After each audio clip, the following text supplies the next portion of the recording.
सभी प्रतियोगी परीक्षाओं के लिए उपयोगी PCS@हिंदी चैनल पर मैं आपका स्वागत करती हूँ। आज मैं आप लोगों को वैदिक काल करवाने जा रही हूँ। यह आदि ऐतिहासिक काल का ही पाठ है।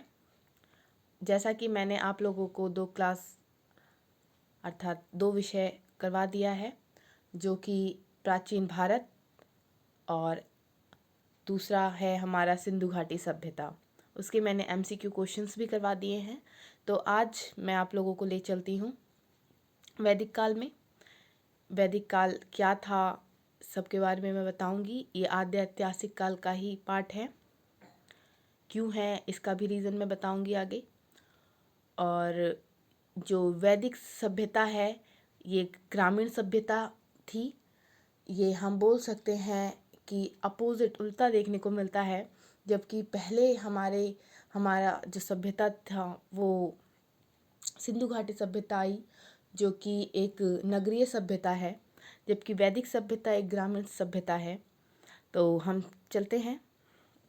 जैसा कि वैदिक काल को 2 भागों में बांटा गया है, ऋग्वैदिक काल अथवा पूर्व वैदिक काल भी इसे कहते हैं, जिसे 1500 ईसा पूर्व से लेके 1000 ईसा पूर्व के बीच रखा गया है। उत्तर वैदिक काल 1000 ईसा पूर्व से 600 ईसा पूर्व के बीच माना जाता है।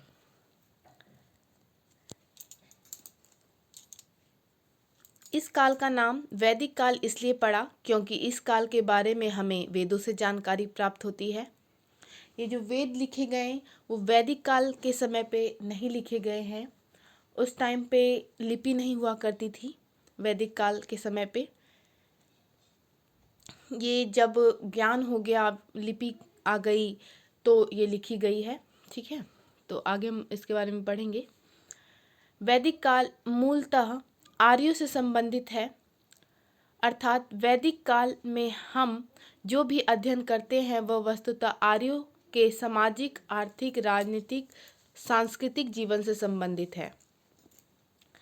माना जाता है कि वैदिक काल का जो निर्माण किया गया है वो आर्यों के द्वारा बनाया गया है। इस टाइम पे आर्य रहा करते थे। उनके जीवन के बारे में संपूर्ण जानकारी दी जाती है वैदिक काल में। आर्यों को लिपि का ज्ञान नहीं था, अतः वे अपने ज्ञान को सुनकर एक पीढ़ी से दूसरी पीढ़ी तक पहुंचाते थे, इसलिए इसे श्रुति साहित्य भी कहा जाता है। जो वैदिक साहित्य है उसको श्रुति साहित्य भी कहते हैं, क्योंकि जो वैदिक काल है उसकी जानकारी साहित्य से मिलता है हमें, है ना। तो आप आगे पढ़ेंगे कि अथर्ववेद, सामवेद, ऋग्वेद, तो ये सब जो साहित्य है ये सब माना जाता है कि सुन कर संग्रह किया गया इसका और बाद में से लिखा गया, तो इसलिए इसको श्रुति साहित्य कहते हैं। वैदिक काल के आरंभ के बारे में कोई प्रमाणिक जानकारी नहीं है, अतः इस काल का प्रारंभ 1500 ईसा पूर्व से मान लिया जाता है। हालांकि इस काल की समाप्ति के बारे में स्पष्ट एवं प्रमाणिक जानकारी है कि इस काल की अंतिम अवधि 600 ईसा पूर्व निर्धारित की गई है। जैसा कि सिंधु घाटी सभ्यता के बारे में कोई कंफर्म जानकारी नहीं है कि इसका आरंभ कब हुआ, अंत कब हुआ, कैसे हुआ, ये सब नहीं पता है। इसी तरह से वैदिक काल का आरंभ के बारे में नहीं पता है कि ये कब से हुआ है।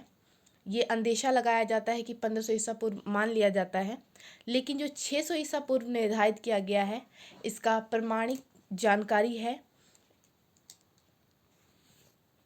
आगे है, वैदिक काल की अंतिम अवधि का निर्धारण समाज में आने वाले परिवर्तनों के आधार पर करते हैं।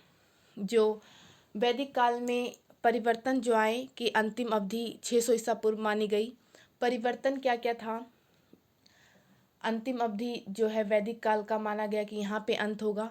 तो ये परिवर्तन जो थे मैं आपको बता देती हूँ कि जैन और बौद्ध धर्म का आरंभ होने लगा। महाजनपद काल आ गया, महाजनपदों का विकास, जनपद बनने लगे।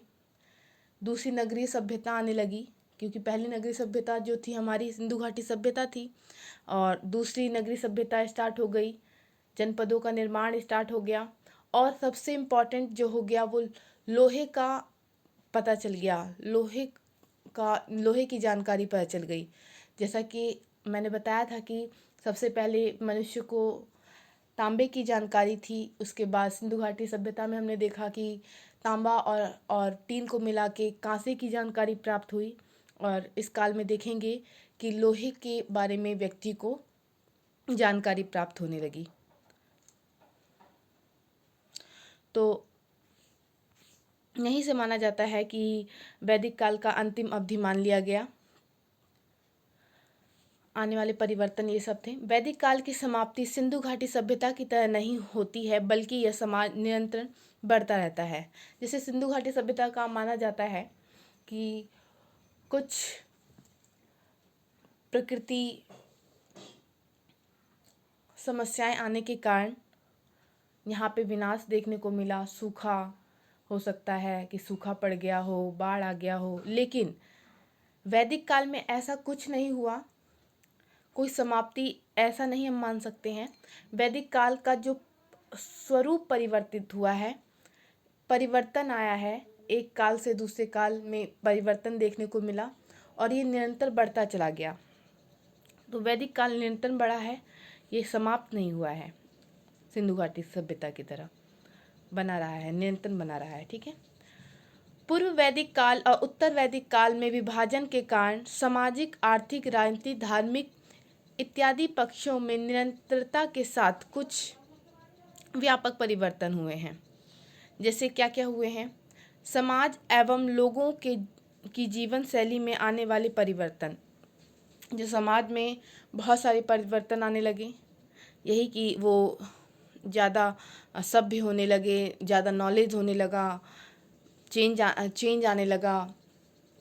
वो नगरों की मतलब पहले वो ग्रामीण वासियों की तरह रहा करते थे, अब नगरीय वासी की तरह रहने लगे, तो ये चेंजेस आने लगा।